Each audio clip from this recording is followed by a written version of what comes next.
There we go. Make sure my knee's not in the way. Should I tell me to shut the door, or where we leave it for people to come? It's up to you. Maybe I'll leave it open. Okay. I'm not real formal, so and I'll speak about that also as it pertains to the music, because I'm not just joking. So, good afternoon, officially. I'm Robert Buxton, and it's great to be back. I've been here several times before, and we've met. What I do is, I speak about the music, classical music mostly. At the end, I usually play a little gospel. And but before that, I like to always start with improvisation, because in the old days, classical musicians improvised all the time. Liszt, Chopin, that's what they did. And for some reason we stopped. I don't exactly know why. I think it's too bad. This has been the trend of classical music. Less spontaneity, more exactness. Well, saying that is also partly in my favor, because I just told you I'm getting over this bug that put me out of commission for a few days, or more than a few days. But here's how we're going to do the improvisation. I need your help, if you don't mind. I'm going to get some random notes from you. You just shout out like G sharp, D, whatever. If you don't read music, don't worry, because it's the alphabet, A, B, C, D, E, F, G, and that's it. No H. Well, unless you do German music theory, there's H, but it's a different, but A, B, C, D, E, F, G, those are your choices, and you can sharp or flat them to make it interesting. So, hello. Oh, how's it going? So what notes would you like to give me for the improvisation? Anybody? F sharp. F sharp, very good. B flat. You said what? B flat. Oh, B flat. C. It's going to be French sounding, because it's the whole tone. Okay, a couple more. C sharp. How about that? That's a nice, curt. I don't know. So I'm just going to make up something out of those notes. I don't know what'll happen. Again, for me also, F sharp, B flat, C natural, C sharp. Sound about right to you?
Something with the notes that you gave me, so thank you. Now, everything I'm playing still, like the last few times we've met in the past, I'm playing lots of arrangements of things. I love arrangements because it's like a translation of literature. You can involve yourself with something different. For example, I don't have to learn ancient Greek to read Euripides, and in music too, I don't have to learn in piano play, I don't have to learn how to sing to play Ave Maria. And that's what I'm going to play, Ave Maria by Schubert, arranged by Liszt for piano, so no singing involved.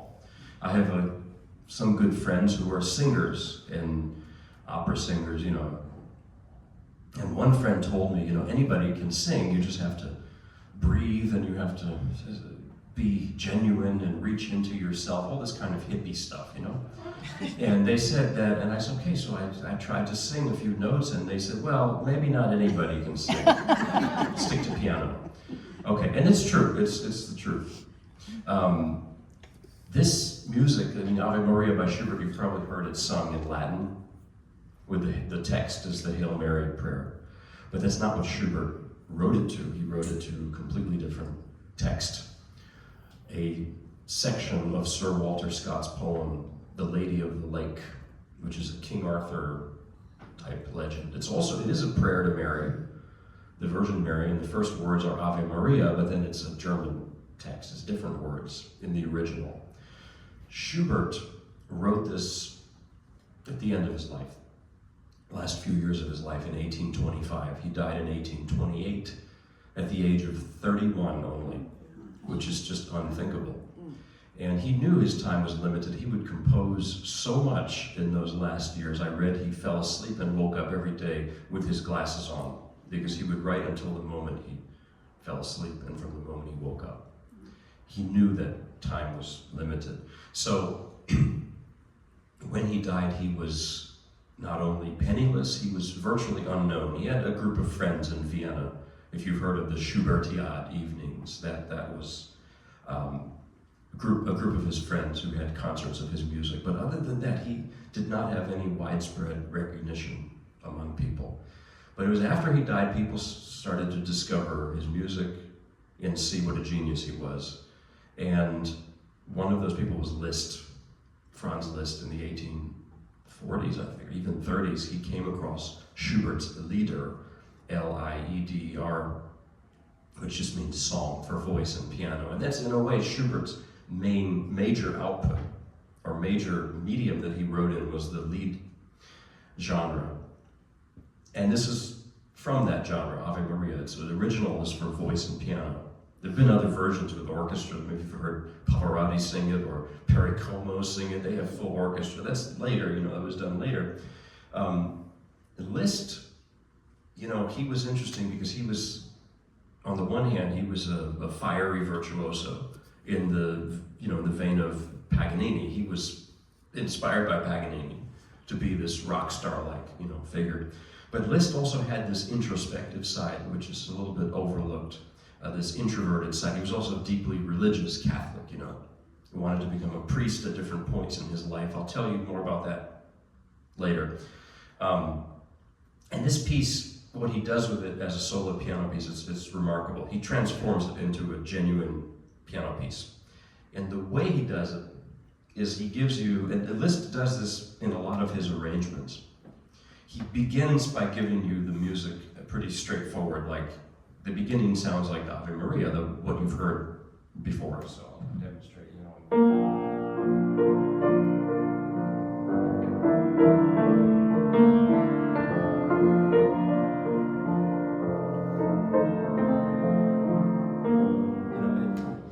He doesn't change it too much. But good arranging is like good translating in literature. I was mentioning before. The translator has to put some changes or make it, put some of themselves in it. And the reason is, so if I were to play exactly what the singer was singing and maybe include the accompaniment too, it would get repetitive. If there are words there, the words change but the music repeats. But without the words, it gets monotonous. So here's the second verse. Listen to what Liszt does.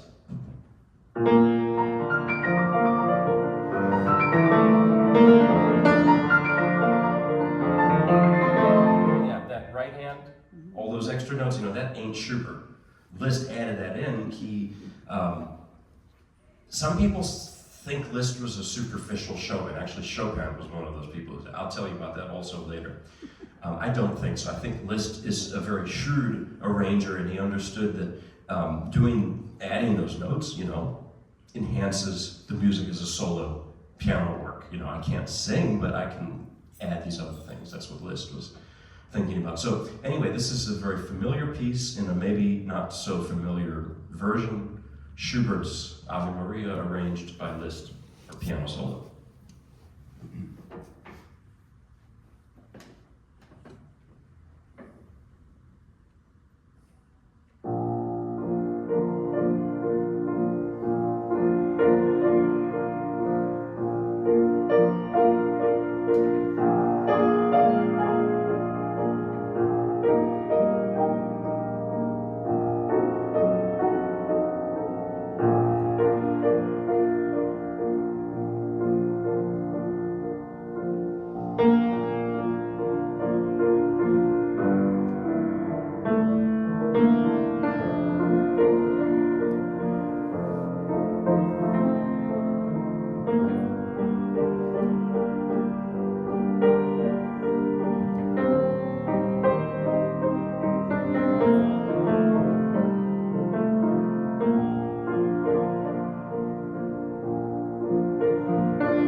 thanks. Now I'm going to play, excuse me, an original piece by Liszt. This is the Consolation number 3 in D flat from 1849. He wrote this right after Chopin died. I mentioned Chopin earlier. Liszt considered Chopin to be a dear friend. Chopin did not consider Liszt to be a friend. Well, this doesn't reflect so well on Chopin. If you read Chopin's letters, you'll see he was a very caustic person. I hate to say it. Great composer, of course, but he could be very caustic, and he really looked down at Liszt. He thought Liszt was just a superficial, showy composer. And there's a story about this. Liszt was playing some of Chopin's music at a concert. And of course, Liszt couldn't help himself adding lots of things and, improvising, playing with the music. But this was common. Everybody did that, especially in those days. But Chopin was so mad that he ran up to the stage to scream at him, at Liszt, and tell him, "Don't mess around with my music, play what I wrote, for goodness sake." Liszt, on the other hand, he learned a lot from Chopin. Maybe Liszt could be a showy, superficial, he could be. But Liszt learned his poeticism from not only Schubert, but also Chopin and others. And, I think there's much more to Liszt. I mentioned his religiosity too. He was very Catholic, and there's a story about this. He was you've heard stories maybe of rock stars, and Jerry Lee Lewis is an example. He was, on the one hand, pulled by religion, and on the other hand was, let's just say, the more worldly life. And it's not an exaggeration with Liszt either. Here's a story about Liszt trying to become a priest. He wanted to at many points in his life. In his later years, he would wear a priest's collar even. You can see photographs of the old Liszt wearing a priest's collar. And he would live in the Vatican for months on end, and months at a time, and take minor orders. And one day he decided, I'd like to become finally ordained. And this is the story. He was in the Sistine Chapel waiting his turn, to be ordained. Unfortunately, there was a piano there. He sat down and started playing, and half of the nuns fainted. The bishop was not happy about this, came out and said, "You better get out. It's not going to work." But Liszt was a complex person. He was torn between these two sides, I think. And as far as his love of Chopin goes, this piece sounds like Chopin, at least for the first page. Could be a Chopin nocturne, easy.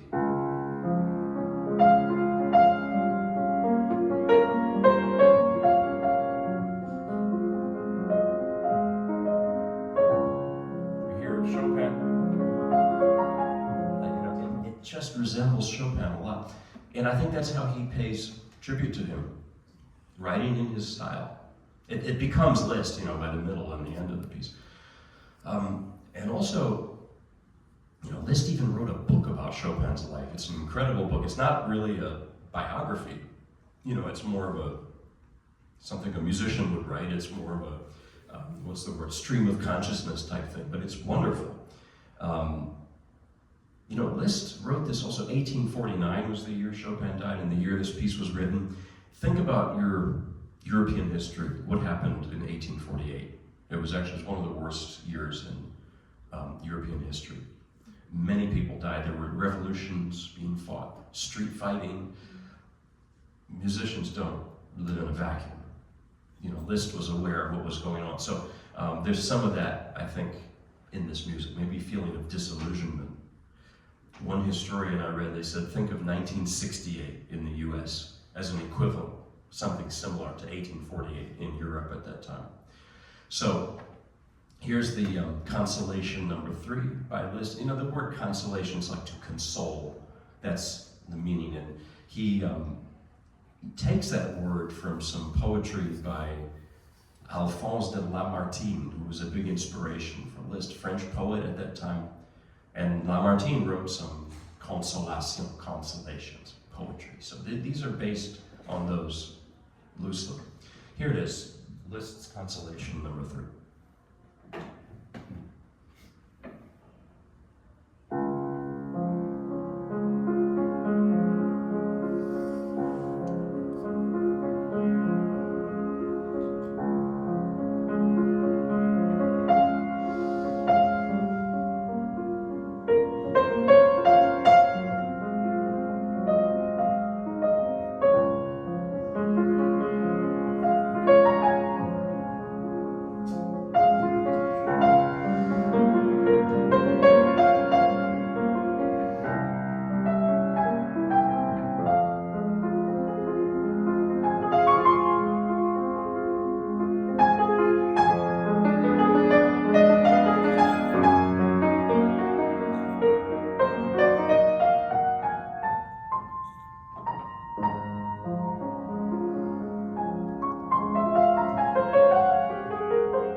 So next I'm going to play a piece by Robert Schumann, and it's also an arrangement by Liszt. For me, this is something I kind of learned right before I got the sinus infection last week, and then dropped off a cliff, brought it back yesterday. So it'll hopefully, I don't know, you know. So, I mean, again, if you're worried, my doctor said, "No, you're fine. You're over but you might be a little fatigued. You know, tell me about it." But I got sick of being sick, you know, and just staying home. So, but anyway, here is the Widmung by Robert Schumann. It's a song for voice. I'm not going to sing in German. Friedrich Ruckert wrote the text, and this is an arrangement for piano solo by Liszt, also by Liszt. Schumann wrote this. This is from a song cycle called Myrten, or Myrtles, and he wrote it as a wedding present for his wife, Clara. So Widmung means dedication. It's one of the greatest love songs in all of history, up there with anything, you know, by the Beatles or whatever, really. So this is interesting. So Schumann, in a way, I love Schumann very much. He's one of the composers really close to my heart. In a way, his life was the opposite of a Mozart or Mendelssohn. He was not a child prodigy. He wanted to be a lawyer, flunked out of Heidelberg University. That didn't work. Wanted to be a novelist, and while he wrote throughout his life, he didn't really become a novelist. He wanted to be like E.T.A. Hoffmann, who wrote these fantasy-like novellas in the late 18th, early 19th centuries. That didn't work. Then he wanted to be a virtuoso pianist.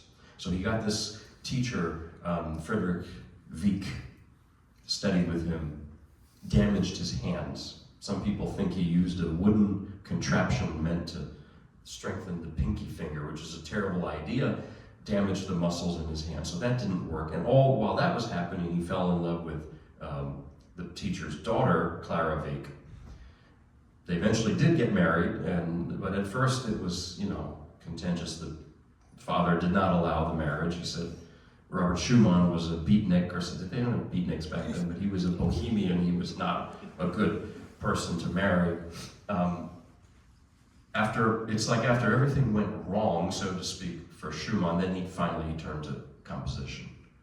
And so you could say he came to it kind of late. He also had bipolar disorder. So he suffered from this a great deal. You know, in those days, they didn't really have treatment for it or an understanding of it. He had a very tragic life, and I'll tell you more about that when I get to the second piece.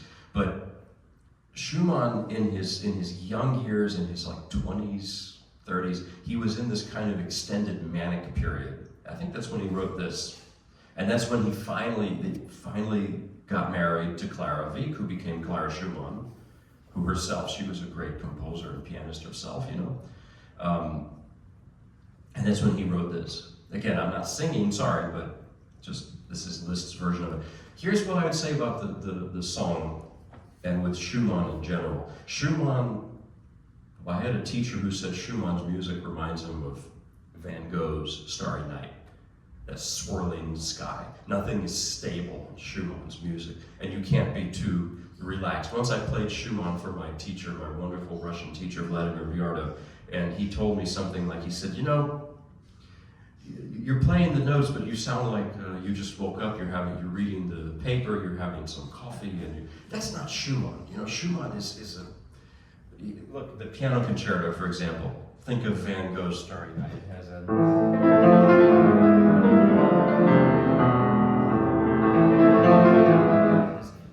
It's always got this instability to it, and this volatile, emotional volatility to it. The Widmung, I think, it describes something about romantic love. It's when I play it, I feel like the piece has a heartbeat that's fluttering, so to speak. You know, it's.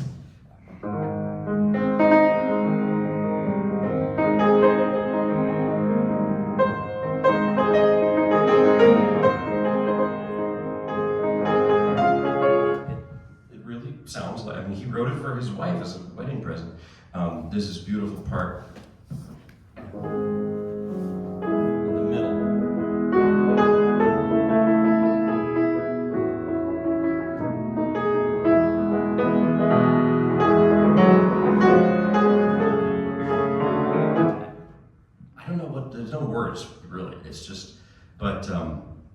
again, I feel like you can, everyone can relate to this. You met maybe the person that you ended up marrying.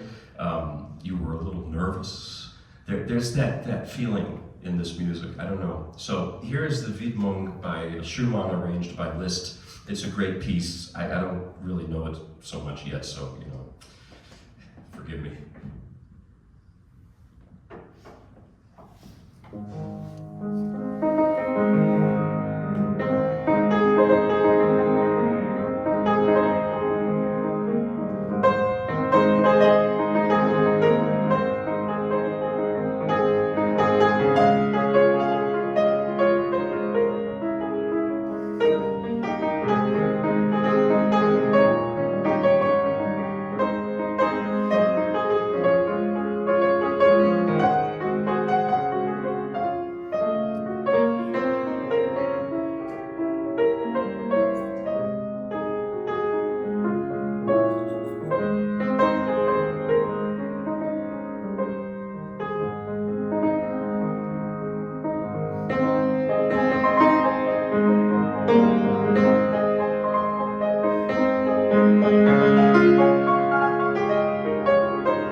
To me, Schumann he has magic.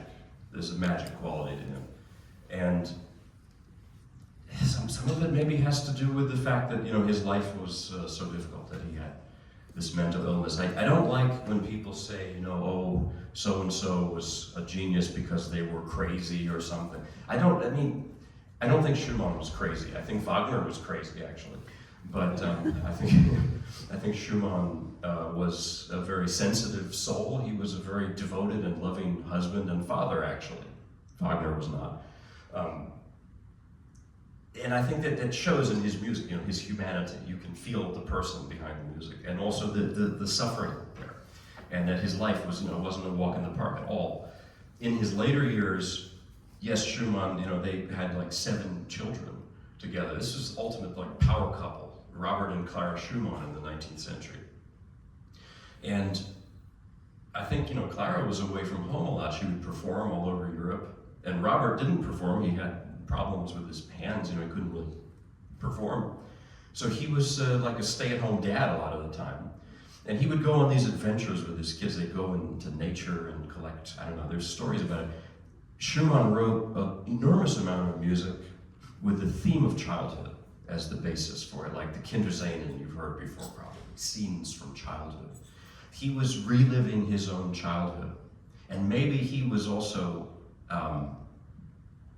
using it kind of as an escapism from his suffering with his bipolar disorder. The piece I'm going to play next is called Abendlied, Evening Song. And it's the complete opposite of Wiedemann. It's very calm. It's eerily calm. And he wrote this right before he died, or not long before he died. By the way, the set that this is from a suite of pieces called Music for Children, Young and Old. And I love that title. So Schumann, around the time he wrote this, he started hearing voices. His health was really declining. And he tried to take his life. He jumped in the Rhine River in the middle of February. Some fishermen noticed him and they rescued him, so he survived. But then he spent some years living in an asylum, which in those days was not a whole lot better than a prison, if not better, I don't know. No visitors allowed. After 2 years, I read, Clara snuck in, finally, to see him, spent some time with him, and then he was gone the next day at 46. So I found it odd that he wrote this piece around that time, because it's not a piece with any pathos in it, or I'll play you some of it. It's just.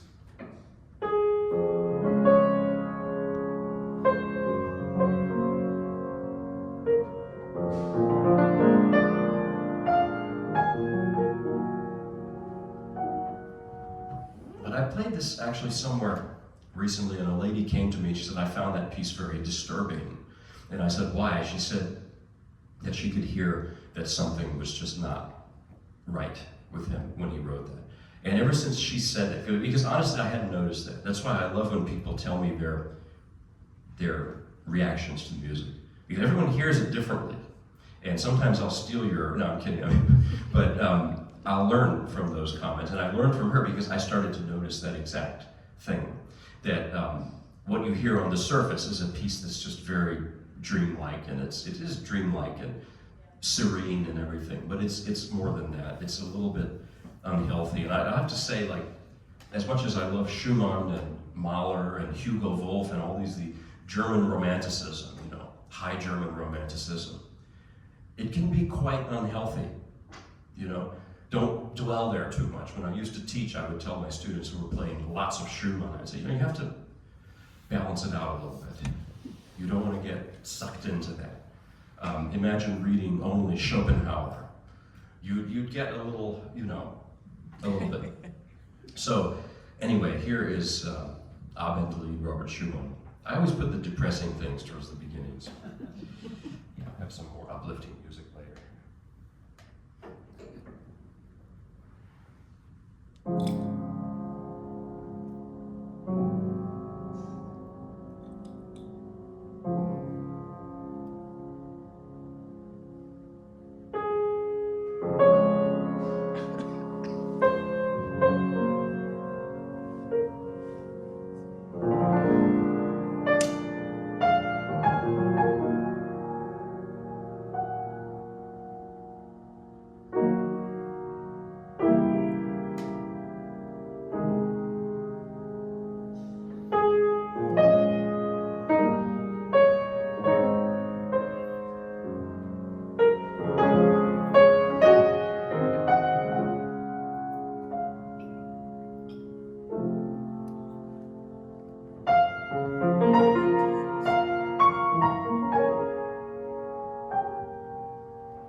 I think among the big name composers, Schumann, there's so much of his music that's not played that much.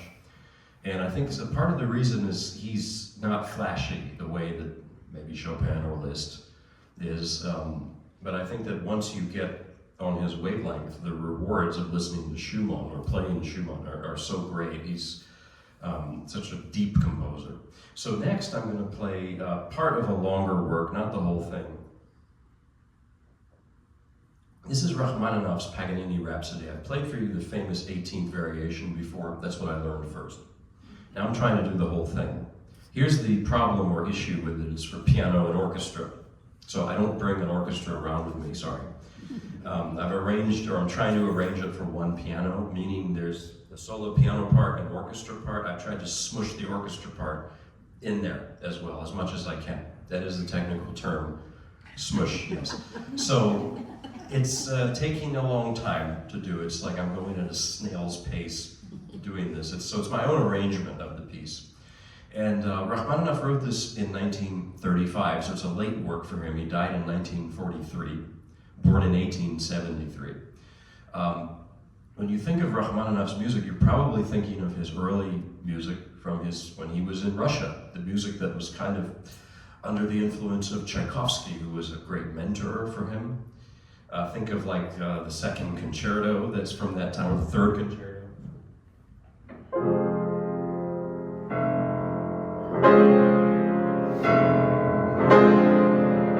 Famous.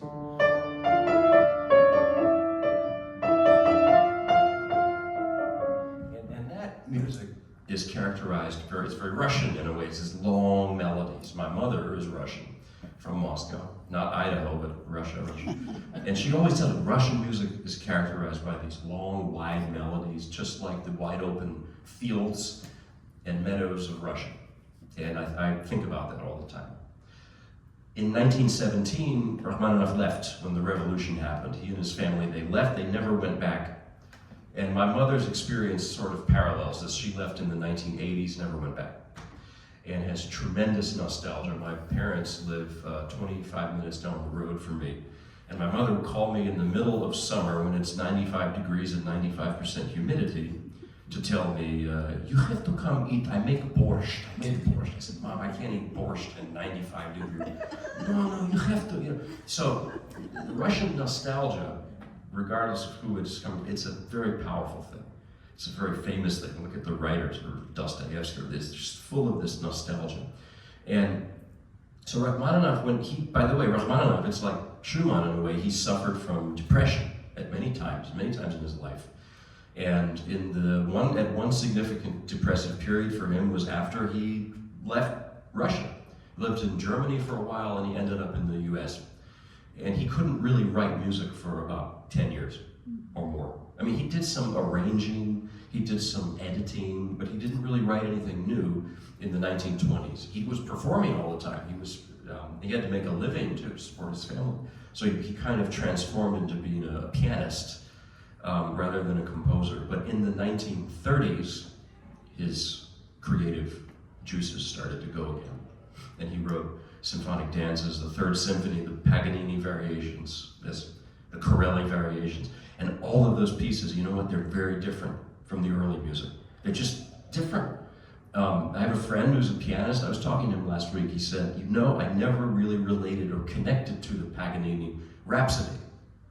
And I said, I know what you mean, because I didn't either initially. When I started learning it, it grew on me a lot.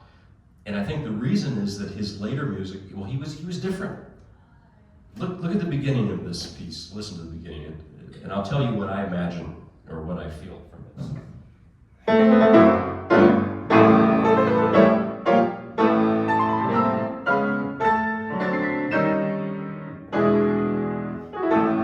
then there's Paganini there, of course. 24th Caprice of Paganini, who lived in the early 1800s. But what I hear in that is a 19th century Russian man in Manhattan in the 1930s. Rachmaninoff, in that period, he discovered jazz for himself. some friends nearly forced him to go hear Art Tatum play. He didn't want to. He said, I want to listen to pop music, you know. But he went to hear Art Tatum, the great jazz pianist, and he whispered to his friend, you know, if he plays classical music, we're all in trouble. And so there's even the influence of jazz. The music, late Rachmaninoff is a little bit more sharp. It doesn't have those wide, long melodies anymore. It's more American, maybe, more the West. So anyway, here's some of the piece. I'm going to play variations 1 until I really want to stop, because it's not the whole piece. Eventually I will play it. And this is my own smushed, condensed version of it, where I put the orchestra and piano parts into one. You know, a couple more quick things that in his late years, or actually throughout his whole life, bells was a theme in his music, Russian bells. He was Orthodox, pretty, you know, devout Russian Orthodox, although the church excommunicated him for marrying a cousin of his, but he still remained, you know, religious. Here you can hear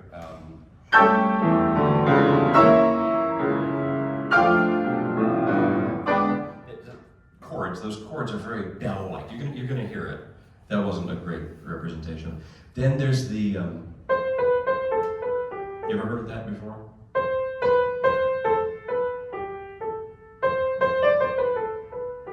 That's the Dies Irae chant from the Middle Ages, the Day of Wrath. He was obsessed with it in his late years. You ever seen the movie The Shining with Jack Nicholson? That's everywhere. And also this piece, this late Rachmaninoff can also be very menacing. I like to use that word, but listen to how he treats that in this.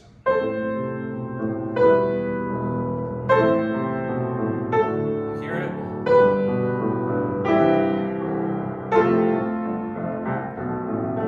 Yeah.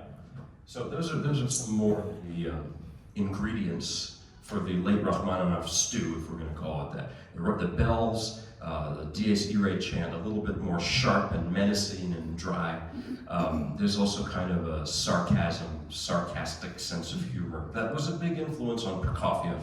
Prokofiev hated Rachmaninoff probably because he was secretly influenced by him. But anyway, this is part of a 1/3 or so of the piece from beginning.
Thanks.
That's part of it. That's part of it. So hopefully next time I'd love to come back and play the rest of it.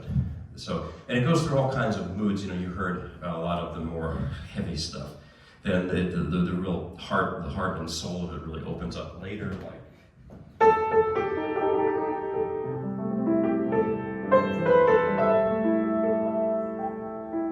Things like that, or the famous, which I've played for you.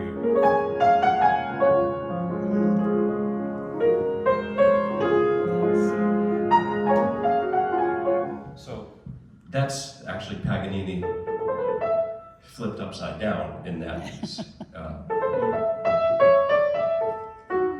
If you take the sheet music and flip it. But I want to conclude now. No, I'm serious. And that's really brilliant how he did that. So I want to conclude now with two versions of Flight of the Bumblebee. And as I told you, I missed some days of practicing being with the sinus thing, which is just out of the blue. So sometimes the bumblebee crashes into walls and stuff. But so this is a Rimsky-Korsakov piece that's from an opera called The Tale of the Tsar Sultan, more Russian music, And in the scene, it's in Act 2, this prince turns into a bumblebee, so he can fly into the royal palace and see the Tsar, who happens to be his father. Don't ask me more about the plot, because it's a Russian fairy tale and they're the Tsar. So it's a weird story, but that's what it is. And the music, what Rimsky-Korsakov does in this music, the opera's, by the way, 1900, he wrote it around, it sounds so much like a darn bumblebee. It's...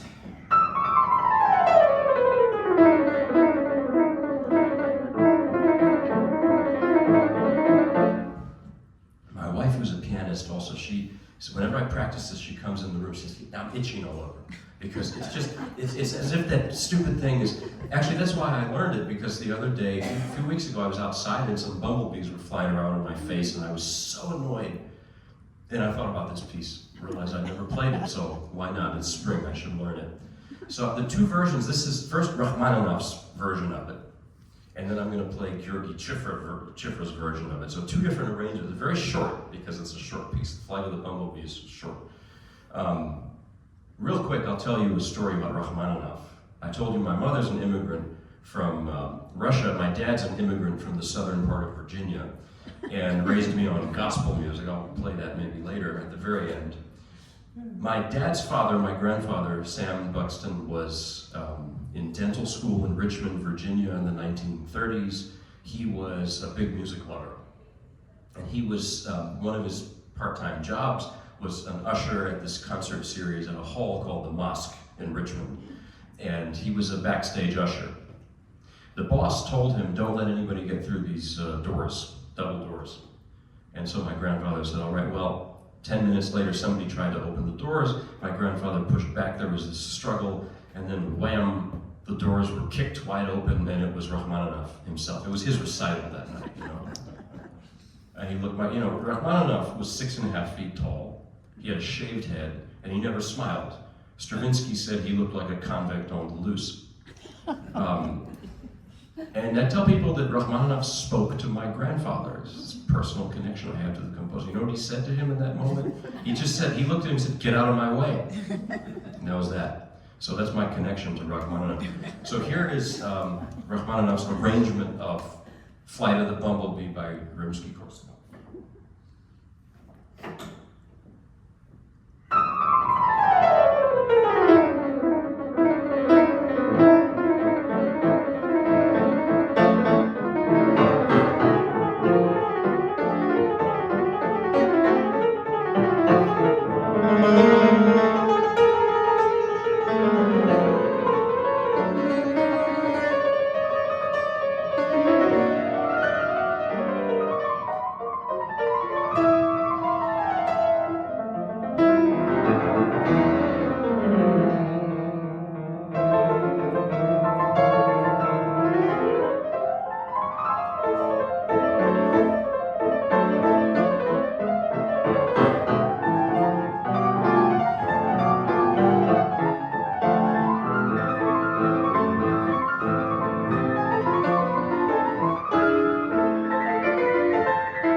Next is Cifra's version. Cifra was a Hungarian 20th century pianist who for many years was imprisoned by the Soviets, sentenced to hard labor, and that actually damaged the muscles and ligaments in his arms, and his wrists.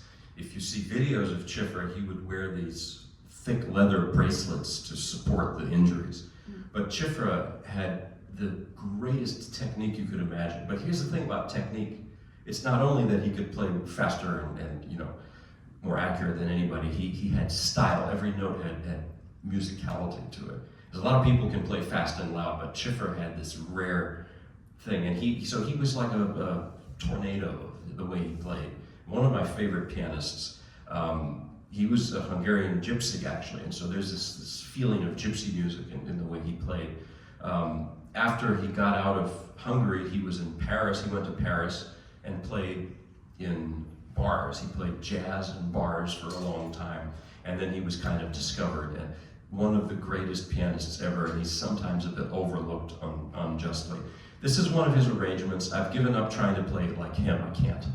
But what he does with Flight of the Bumblebee is he adds a lot to it. He adds sections to it. He changes the piece significantly. And it doesn't sound like a bumblebee anymore, it sounds like a swarm of hornets. Yeah. Really wild stuff. Everything's in octaves in this. Okay, so this is a crazy thing to play, especially with my going on 60% strength after being bedridden for a few days. But here is the piece. Flight of the Bumblebee, arranged by Georgi Cifra.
some real quick gospel song. I told you my dad is from the South, too. My mother's from Russia, so this is Where Could I Go But to the Lord in a very Southern gospel style. I'll add some improvisation. So thank you all very much for coming, for having me, too. Thank you. Oh, it's my pleasure.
Well, thank you very much.